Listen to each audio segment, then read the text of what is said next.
Throughout the second half of the 8th century, Islam appeared strongly in the Middle East. Its expansion into North Africa required more than a century of struggles that culminated thanks to the political skill of Governor Musa ibn Nusayr. This governor achieved the pacification and Islamization of the Maghreb, entrusting Tangier's control to an indigenous leader named Tariq. If you like this content, don't forget to subscribe and give like. This helps us to continue creating more videos about the history and civilizations that have marked our world. Now, let's continue with the fascinating account of Islamic expansion on the Iberian Peninsula.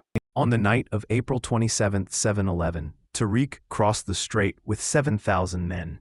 He defeated Rodrigo's army and went into the center of the peninsula, collapsing the defenses of the Visigoth state.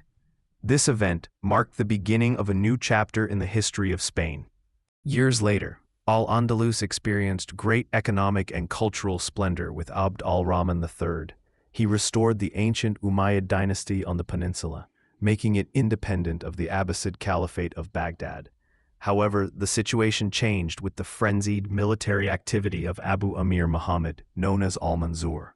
Al-Mansur carried out nearly 60 expeditions against the Christians, which increased the budgets of the Muslim kingdom but also devalued its currency. Al-Mansur's victory sank the weak economy of the kingdom further, creating internal tensions that would lead to its eventual dismemberment. After Al-Mansur's death, his successors could not avoid the fragmentation of the Cordoba Caliphate into Taifa kingdoms.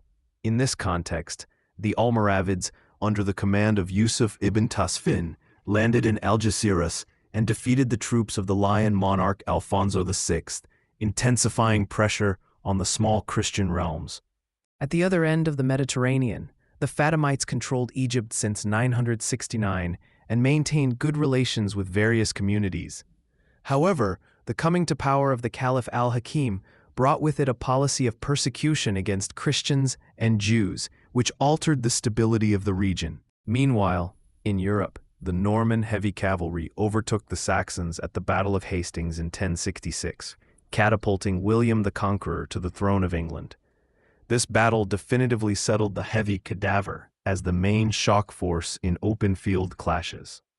In November 1095, Pope Urban II called upon the Knights of Christendom to join a crusade against the Turks and Fatimids. His speech ignited the religious fervor of the European knights, who hastened to sew the cross in its layers as a sign of identity. From various parts of Europe, some 100,000 people arrived in Constantinople at the end of 1096.